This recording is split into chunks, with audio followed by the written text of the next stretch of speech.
You guys have been asking for this for ages, and I finally found the perfect stories to share with you.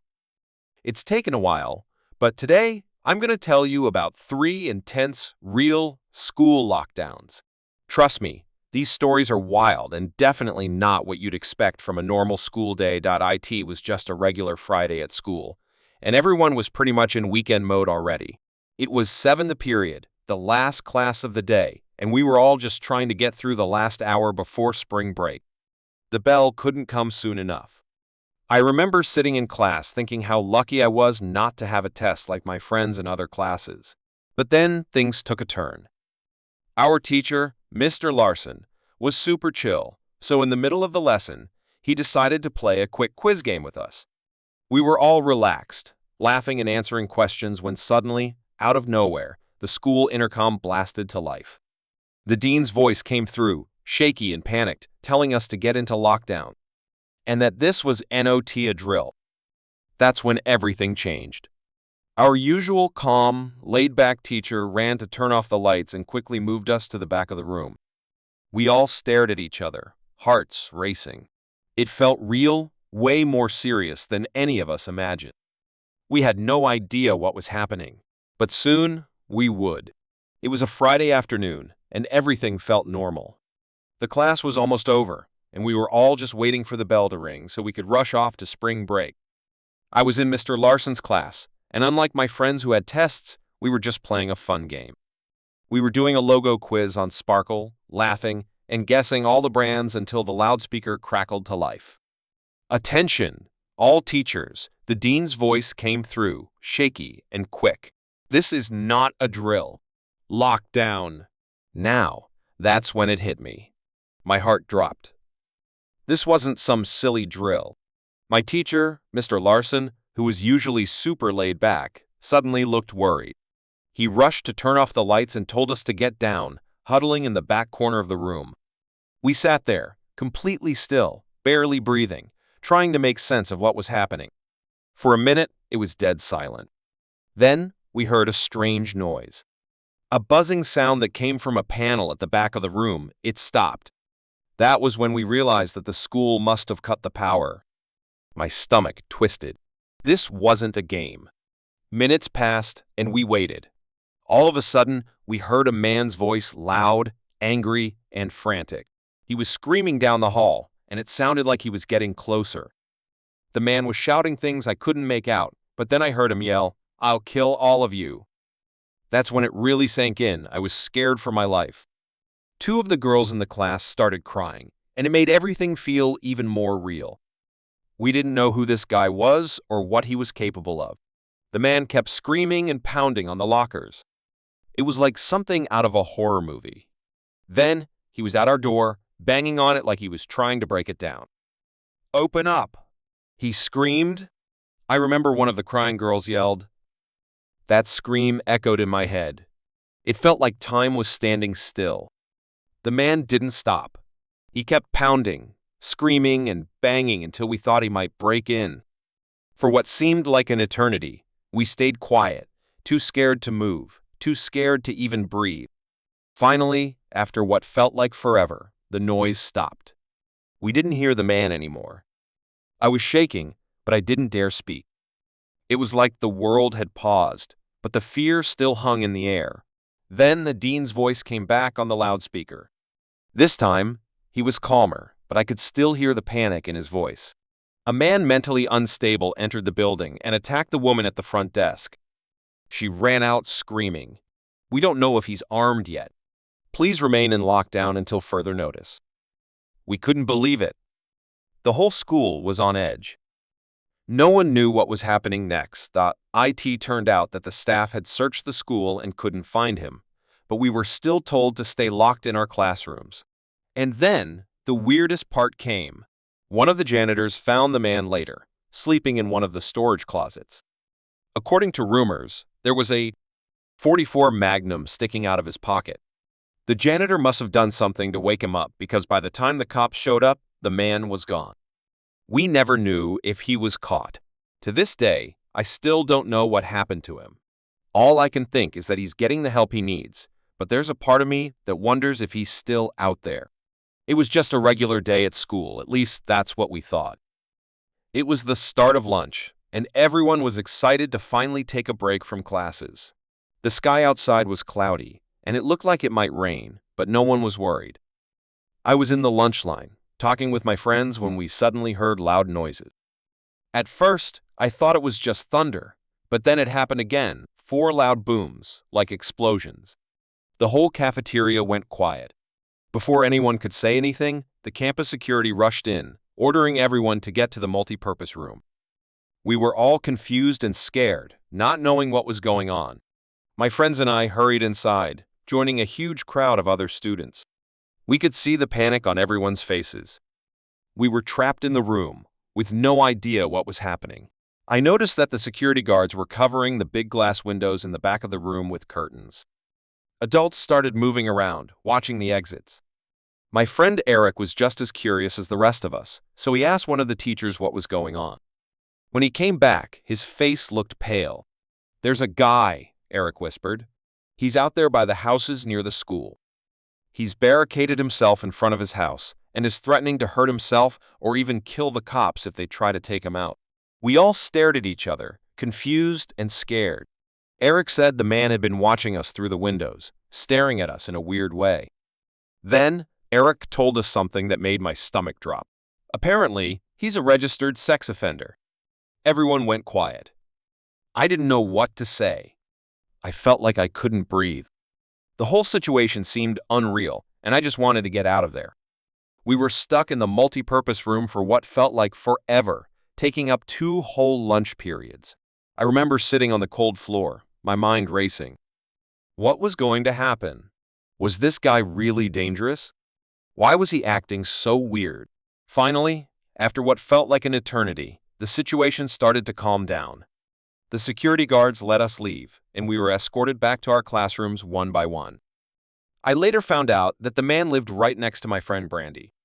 She told me that the guy had always seemed strange, but she never imagined it would go this far. Brandy told me about something that happened on Halloween a year before.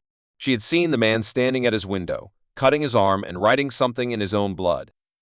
The message on the window said, "Don't come here or I'll kill you." At the time, everyone thought it was just some Halloween prank. But after what happened that day, we all knew he wasn't just some weirdo playing around. We were lucky. That man never got close to any of us, but the whole experience made us realize how quickly things can go wrong. We all left that day with one thought: some people aren't as harmless as they seem. I'm 22 now, and I've just started working at my old high school. It's a weird feeling, being back at the place I spent so many years. I'm working as a computer intern in the school basement, and I honestly couldn't be happier. The basement is kind of a mess, but there's a small office down there that's really nice. It's got a big flat-screen TV air conditioning, which is a luxury no one else gets, and 3 desks for me and my 2 coworkers, Dave and Gary. We get along really well, and it's nice to feel like we're just a team instead of student-teacher relationships. One day, a few weeks ago, everything changed. Dave and Gary were upstairs, and I was having a quiet lunch break in the basement.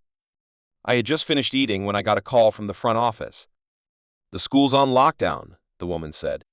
"Someone with a gun may have entered the building. Stay where you are and don't open any doors until we say it's safe." I wasn't sure what to do. I turned off the lights in the office and made sure to keep my phone on silent. I didn't want anyone to hear me if something went wrong. The office didn't have a real door, just a big open space. The basement door didn't even lock properly, so I couldn't be too careful. I was sitting there, scrolling through my phone when I heard the basement door creak open. My heart started racing. Who could it be? It was just me down here, and everyone else was supposed to be locked up. I quickly slid my chair back and crawled under the desk, holding my breath. The footsteps came closer, echoing in the silence. My mind was racing. Was it Dave? Was it Gary? Or was it someone else? I couldn't take the risk of making any noise. Then, I heard the door open, but the light didn't flick on. I stayed perfectly still, praying I wouldn't get noticed. Just then, my phone dinged. A message from Dave. "Some guy with a gunshot, Mr. Cole. He's wearing a red shirt and a hat. Don't come upstairs, it's not safe." That text made my blood run cold. I wanted to scream, but I couldn't. My stomach sank as I looked up from the desk. I had been under there, so frozen with fear that I didn't even hear the person who had entered the office. The man was standing right by the desk. I was terrified. I thought this might be the end. I started shaking. Then, he grabbed my arm and pulled me up. "It's okay," he said. "I'm just hiding here." "What's going on upstairs?" I could barely breathe. "Who are you?" I managed to ask. The man explained that he was there to pick up his son and that a teacher had told him to hide when the lockdown started. But I didn't trust him. Something didn't feel right. I checked my phone again. The message from Dave was still there. The man looked at me like he knew something was wrong. Suddenly, I understood what was happening. I had to get out. I stood up and ran for the stairs as fast as I could. Just as I reached the door, a gunshot rang out. The sound was so loud it made my ears ring.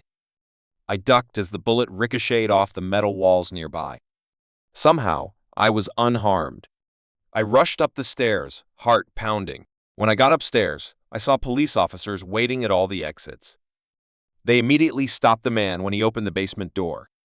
I later learned that the man had some kind of argument with Mr. Cole, the teacher who had been shot. No one really knew why he did it, but they knew Mr. Cole didn't deserve it. Thankfully, Mr. Cole survived, but it was the scariest thing I'd ever experienced. The sound of that gunshot still echoes in my mind. I can't forget what it felt like to be trapped in that basement, unsure of what was really going on. Even now, I still think about what could have happened if I hadn't run when I did. It was the start of a new school year, and everyone was excited for the first day of class. My friends and I were all talking about what our teachers would be like and what we'd do in the first week. But one thing nobody expected was what happened to Sarah. Sarah was the kind of girl who always did things right, smart, respectful, and polite. She'd been looking forward to her first class seat on the plane for the school trip to Washington, D.C. It was a big deal for her because she'd worked so hard to save up money for this trip. Sarah had dreamed about flying first class for years, and now it was finally happening. But when we got to the airport, things didn't go as planned. We were all checking in when the attendant told Sarah she couldn't sit in first class. She was confused and upset. "What do you mean?" Sarah asked. "I paid for first class. I have the ticket." The attendant didn't seem to care. "I'm sorry, but your seat's been taken," she said without any explanation. Sarah was shocked. It didn't make sense. She'd worked so hard for this moment, and now it was being taken away.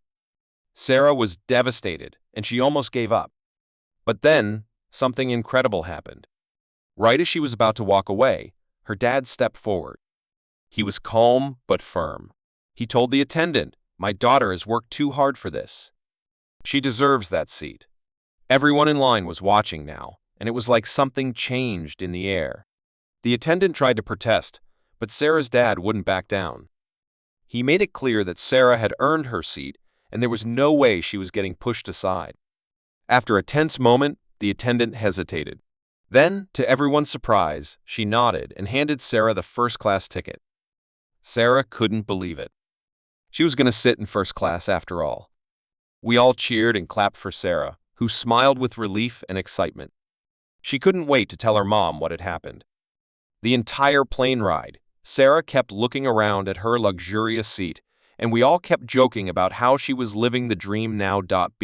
By the time we landed in D.C., Sarah's story had spread through the whole school. Everyone was amazed at how her dad had stood up for her, and Sarah became an instant hero. She told us later that it was one of the best moments of her life flying first class, but more importantly, having a dad who believed in her. That day, we all learned something important. Sometimes standing up for what's right can change everything. It didn't matter that Sarah had to fight for her seat. What mattered was that she didn't give up, and neither did her dad.